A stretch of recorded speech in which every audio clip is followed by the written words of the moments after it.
কখনো দেখছেন ডিসকভার আসলে পালসারের সাথে পাঙ্গা নিতে? এমন এক হাইওয়েতে এমন একটা রোডের মধ্যে আসলে ডিসকভারের যে এত টান, তাও হচ্ছে পিলিয়ন নিয়ে। আসলে এই ডিসকভার বাইকটা হচ্ছে আমার ফ্রেন্ডের, তো যেহেতু অনেক টান এটার, আসলে ভাই পিলিয়ন নিয়ে প্রায় 80 থেকে 70 বা অনেক টাইম হচ্ছে 90ও উঠে যায়। বাইকের উনসাইড এবং হচ্ছে ইঞ্জিনের আওয়াজটা এখন পর্যন্ত খুবই ঠান্ডা, বাট বাইকের যে পার্টসগুলো যেমন হচ্ছে বাইকের উনসাইড এবং হচ্ছে কিট কুট যেগুলো আছে আপনার লুকিং গ্লাস হতে সবগুলো কিন্তু লড়বড়ে চলতেছে। তারপরে হচ্ছে এটার এমন একটা টান দেখলে আসলে আপনার মাথা নষ্ট করা টান। ডিসকভার এটা সিসি হচ্ছে 110 সিসি, তো এটা হচ্ছে পালসার 150 সিসির সাথে পাঙ্গে নেওয়া যায়। ওরও পিলিয়ন আমারও পিলিয়ন, কিন্তু এটা যে টান বিশ্বাস করেন তাকে হারাইতে আমার বেশি সময় লাগে না। হ্যালো ইব্রান, আসসালামু আলাইকুম, welcome to my YouTube channel. আশা করি সবাই ভালো আছেন, আমিও আলহামদুলিল্লাহ ভালো আছি। তো আজকেও প্রায় অন্য দিনের মতো ফ্রেন্ডের সাথে বেরোইছি। আজকের ফ্রেন্ডের সাথে বের হওয়ার কারণ হইলো যে আজকে ঘুরতে বেরোবো, এবং হচ্ছে আজকে সবচেয়ে বড় পাঙ্গা হবে আছে, মানে রাইডিং হবে এবং হচ্ছে টানাটানি হবে ডিসকভার বাসেস হচ্ছে আপনার পালসার 150 আর হচ্ছে ডিসকভার 110 সিসি। তো যেটা আমার ডিসকভার যেটা আছে সেটা প্রায় আসলে অনেক পুরাতন, যেটা আরো 5-7 বছর আগে রিলিজ হয়েছে। তো ডিসকভার যেটা আছে সেটা হচ্ছে নতুন ভার্সনের ডিসকভার, যেটা হচ্ছে সামনে পিছিয়ে দুইটা এবিএস আছে। তো আমরা এখন যে রোডটাতে আছি এটা একটা টুকটাক হচ্ছে ছোটখাটো একটা হাইওয়ে রোড, যেটা হচ্ছে আপনার বড় বড় কন্টেন্টবাহী এবং হচ্ছে মালবাহী যে গাড়িগুলো আছে সেগুলো হচ্ছে ফেরি করে বের হয়ে যায়। তো আপনারা সবাই চিনবেন যে এই কয়দিন আগে হচ্ছে আমি একটা ভিডিও আপলোড করি।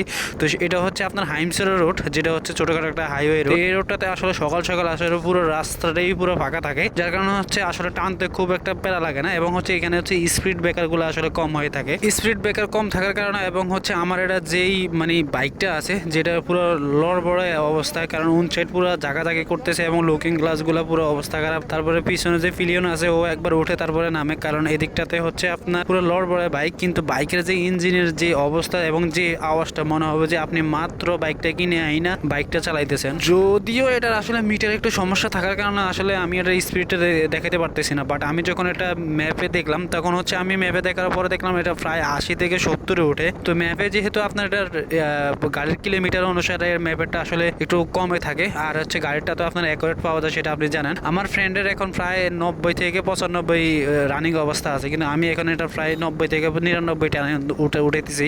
কিন্তু আপনি যদি পিলিয়ন পিসি নিয়ে যদি 99 বা 90 বা 95 আপনি একটা বাইকের টান পান, তাহলে সেটা আসলে আপনার কেমন হবে সেটা আসলে বুঝতেই হবে। এবং হচ্ছে এটা যে সামনে যে চাকা এবং সামনে যে টায়ার দুইটাই কিন্তু পুরোটাই এক চিকনের মতোই, পুরো চিকন, যার কারণে হচ্ছে টানতে খুব একটা প্যারা লাগে না, এবং হচ্ছে আপনি বুঝতে পারবেন না, এবং এটা নিয়ে আপনি টার্নিং এ খুব ইজিলি ভাবে যাইতে পারবেন। ইজিলি আসলে টার্নিং এর যে মধ্যে যে একটা মজা সেটা হচ্ছে পিলিয়ন নিয়ে আসলে এটা বোঝা যায় না। এবং যদি বাইকে যদি ঠিক মতো আসলে বিট গুলা থাকে তাইলে, এবং হচ্ছে সামনে চাকা যে বিট গুলা থাকে, আমার ফ্রেন্ডকে আমি আসলে ধরার জন্য ট্রাই করতেছি, সেও আসলে খুব ভালোভাবে টানতেছে, কারণ এখানে হচ্ছে টানাটানির একটা মানে ইয়ে চলতেছে। তো কে কার আগে যেতে পারবে সেও আসলে, তাকে আমি কয়েকবার ধরার ট্রাই করি, কারণ সামনে পিছিয়ে দুইটাই আসলে অটো এবং স্পিড ব্রেকার থাকার কারণে কোনো কিছুই করা সম্ভব হয় না। এবং হচ্ছে ও নতুন এবং রাইডার, আমি হচ্ছে পুরাতন, যার কারণে হচ্ছে আমি পুরাতন বাইকে নিলাম। ও যেহেতু নতুন তার জন্য হচ্ছে আমি নতুন বাইকটা করে দিলাম, আর আমি নিলাম হচ্ছে পুরাতন বাইকটা।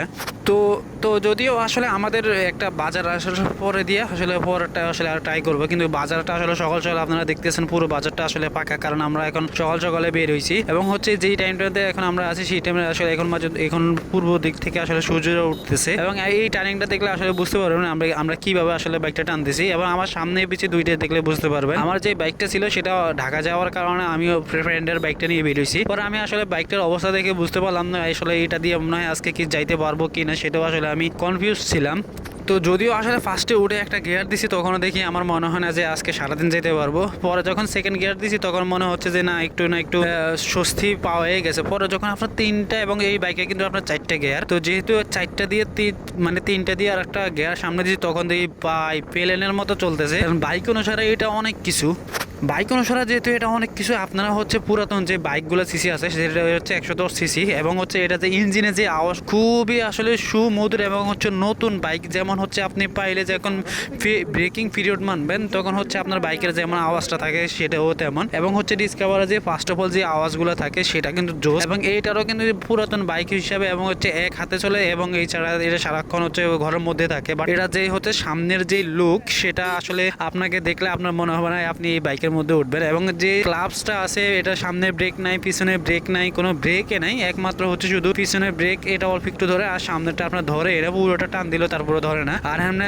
হচ্ছে আপনার বেশিরভাগ সময় রিক্সিও জায়গার মধ্যে হচ্ছে আপনার ইঞ্জিন ব্রেকগুলো আসলে টান দিয়ে তারপরে হচ্ছে নিতে হয়, কারণ পুরো ক্লাবস টান দিয়ে তারপর হচ্ছে আপনাকে ব্রেকটা করতে, এতে করে আমি জানি হচ্ছে ক্লাবস প্লেটটা আসলে খুব তাড়াতাড়ি চলে যাবে। তারপরেও কিছু করার নাই, কারণ বাইকের স্পিড কমাইতে হলে আমাকে কিছু না কিছু করতে হবে, কারণ দুজন বাইক আমরা পিছনে, আর যদি সিঙ্গেল থাকতাম তাহলে আর একটু রিক্স হয়ে যেত, কারণ দুজন থাকার কারণে আসলে স্পিডটা খুব তাড়াতাড়ি কমে আসে। এবং হচ্ছে আপনি যদি সামনে দেখেন রাস্তার ভিউটা আসলে খুব জোস, তার মধ্যে হচ্ছে এমন একটা সকাল এবং পূর্ব দিক থেকে সূর্যটা উঠতেছে, যেহেতু পূর্ব দিক হচ্ছে আমার পিছনের সাইডে এবং হচ্ছে কর্নারে পড়ছে, রাস্তাটা যেহেতু কর্নারিং হয়ে গেছে তার জন্য হচ্ছে আমার ফ্রেন্ড হচ্ছে আমাকে ওভারটেক করা করতেছে, কারণ যে রাস্তাটা হচ্ছে আপনার দুইটা লেন্থ, একটা হচ্ছে আসা আর একটা হচ্ছে যাওয়া, তো দুই লেন্থের মধ্যে আসলে খুব টানাটানি। তো এখানে হচ্ছে আপনার সোজা যে রোডটা আছে এটা আমরা প্রায় হাইমসের রোডটা, যেটা হচ্ছে হাইমসের ফেরিঘাট, সেটাকে হচ্ছে আমরা সবাই চাঁদপুরে যারা চিনি সবাই আমরা জানি যে আমাদের চাঁদপুরের হাইমসের ফেরিঘাট, এবং হচ্ছে সকাল সকাল কোনো পুলিশ থাকে না, পুলিশ না থাকার কারণে আসলে আমাদের জন্য খুবই মানে সুবিধা হয়েছে, কারণ আমাদের যে একটা নতুন বাইক আছে পালসার, সেটার আসলে কোনো কাগজপত্র নাই, এবং হচ্ছে আমার যেটা আছে সেটা আসলে নাম্বার দেওয়া আছে বাট নাম্বার প্লেট নেই এবং হচ্ছে কোনো কাগজপত্র নেই। ওদের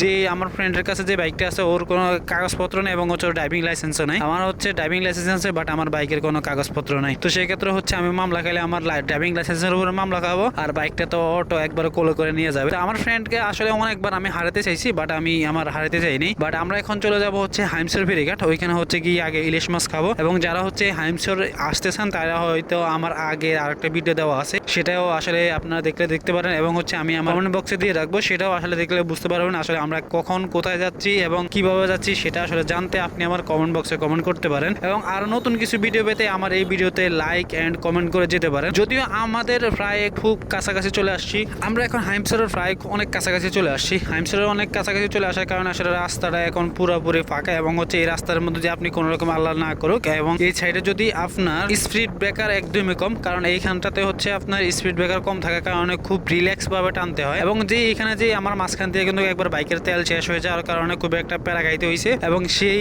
পরের ক্লিপটা কিন্তু আমি আবার দ্বিতীয় পার্টে আবার আমি আপনাদের করে ছাড়তেছি, কারণ আমার ফ্রেন্ডরা হচ্ছে মাত্র হচ্ছে সবাই মিলে এখন 4 জন আছি, আমরা 2 জন উপরে 2 জন হচ্ছে নিচে, এবং হচ্ছে একজন সামনে একজন হচ্ছে পিছনে, কারণ আমি বারবার হচ্ছে ওভারটেক করতেছি এবং হচ্ছে আমি যাইতেছি। তো সবশেষে আসলে আমরা অনেক কাছাকাছি চলে আসছি আমরা, এবং চেষ্টা করবো যে নতুন করে আসলে কিছু দেখার জন্য। তো আজ পর্যন্ত এতটুকুই, সবাই ভালো থাকবেন, সুস্থ থাকবেন, আল্লাহ হাফেজ, এবং যারা হচ্ছে এখনো আমার চ্যানেলটা সাবস্ক্রাইব করেন না তারা প্লিজ চ্যানেলটা সাবস্ক্রাইব করে দেবেন, এবং নতুন কোনো আপডেট পেতে চাইলে এবং হচ্ছে আমার চ্যানেলটা ঘুরে ঘুরে দেখতে পারেন, তারপরে হচ্ছে আমার কোনো নতুন আমি কোথায় আছি কি করি সেটাও আসলে দেখতে চাইলে আপনারা আমার কমেন্ট বক্সে কমেন্ট করতে পারেন, এবং কেউ যদি সাবস্ক্রাইব করে না থাকেন তাহলে সেটাও আসলে সাবস্ক্রাইব করে দেবেন। আল্লাহ হাফেজ, ভালো থাকবেন।